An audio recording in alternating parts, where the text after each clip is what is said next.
Leading the legislative charge to eliminate ET zoning is State Representative Dwight Wrangham.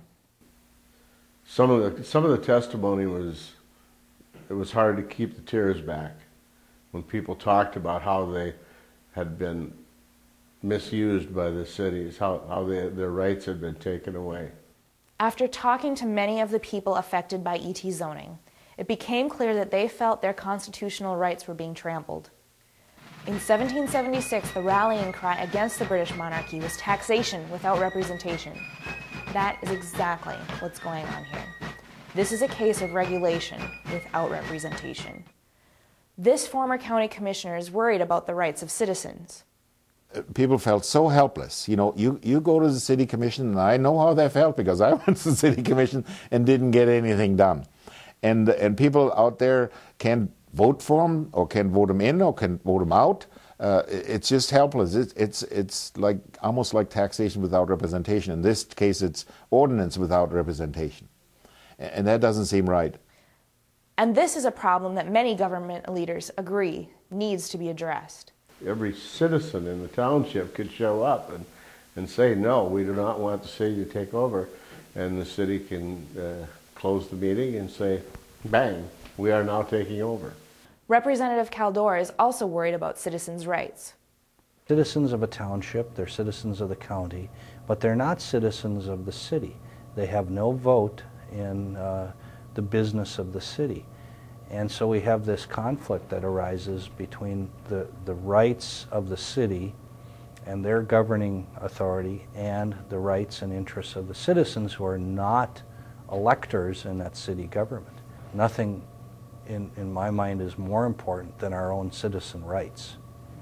Burleigh County Commissioner Brian Bittner questions how citizens living in the extraterritorial area are being treated.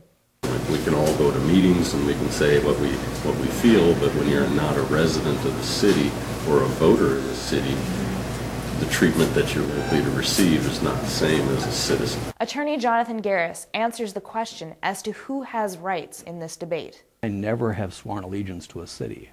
I have sworn allegiance to the law, and the law respects property rights. The law says that our property is more important than the rights of a city, for instance.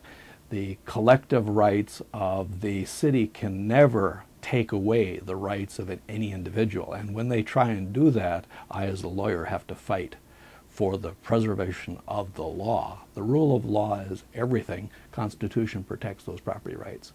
So what needs to be done?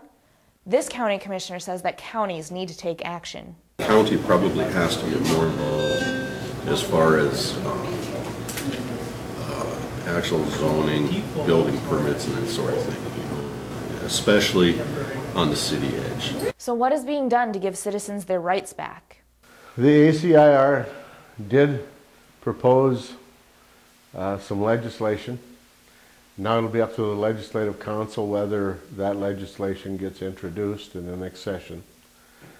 That legislation calls for joint authority between the city and the township, or the city and the county, in extraterritorial areas. Frankly, it's as it stands, it probably doesn't have much of a chance of success.